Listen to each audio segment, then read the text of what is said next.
The year 2024 began in drama ever since the crossover till date.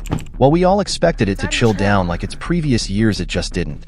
A lot of major names have been fully exposed so far, with Cat Williams being on the forefront. Cause P. Diddy be wanting to party, and you gotta tell him no. You got to tell him no. He has gone after top influential people, including Joe Rogan. He did that interview, he said I wouldn't have him on. I'm like, what are you talking about? I'll have you on. Let's go. While it's safe to say that some of his words are either false or exaggerated, we can't claim that he hasn't been right on many occasions. Take the P. Diddy situation, for instance. He started off wild on a Shannon Sharpe interview where he trashed most people he talked about, including Steve Harvey. Steve told you that he stopped doing stand-up because he had 7 TV shows. The only problem is when he stopped stand-up, he didn't have those 7 TV shows. He stopped stand-up because he got in a comedy battle called the Championship of Stand-Up Comedy with one Cat Williams. Ryan Trahan has been the most liked YouTuber so far and has pushed the game to the next level, crossing America on just a penny before the Great Reset. Mr. Beast is still the most generous YouTuber, and surprisingly still the most collaborative. Toxic content is on its peak on TikTok. Instagram, on the other hand, has become the #1 platform for scam selling courses to the desperate. The alpha male narrative is getting worse. The official release date of Grand Theft Auto 6 has been confirmed to be on 2025, which shook the internet as it was set to be released this year. The notorious Conor McGregor has finally made a comeback and defeated Nate Diaz in the octagon, making Dana White a proud father with his likable performance.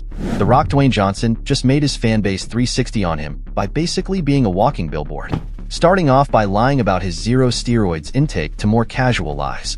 Does he say, I've never taken steroids in my life? Does he say that? He said in one instance that when he was 18, him and his friends took something and it gave him gynecomastia, and then he never touched it again. Guess his terrible podcast appearances have finally paid off. Kai Cenat has taken the streaming world by storm. He has collaborated with the most unexpected people like Kevin Hart's, and even has a prison series. The unhinged Drewski, whose every word can be used as a viral voice over, joined in too.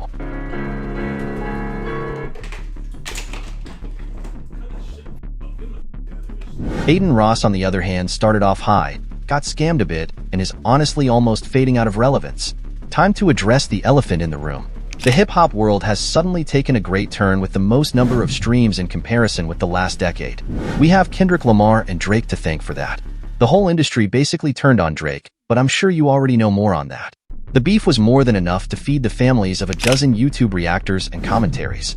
J. Cole broke his perfect feature run with the grippy verse featuring Young Philly. He later on sought retribution in that freefall feature. Finally, the right talented female artist is on the spotlight this year, unlike the other years. Tyla just busted onto the mainstream media, not only music-wise but in most ways.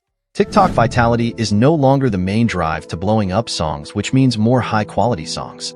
In the world of movies, Dune is really doing well, which is ironic as similar past movies have been performing poorly, mainly because it involves a long storyline that the general population mostly deems boring. Joe Rogan is still taking the media way by storm and got the internet buzzing with the Terrence interview. Plus, he only spoke 5 times in the entire podcast. Mike Tyson is back to boxing and is set to fight Jake Paul soon. You heard it right, I'm fighting Mike Tyson. The announcement obviously had some backlash from major names because he is old and no one wants to watch him lose. Either way, Mike Tyson wants to fight and no one can change his mind. I saw him with his shirt off the other day. He's fat. Buster Douglas was fat, am I right? I know, but you're no Buster Douglas. 6ix9ine, the internet troll, has been exposed by his former best friend Steve Wildoit for being a deadbeat dad. Turns out he has a daughter that he is hiding from the world, to whom he's only contributed 20 grand to her upbringing. Kanye West has gone silent for once in his entire life, which is special. Financial gurus are at an all-time high on YouTube, selling what they call the dream course to naive youths all over the world.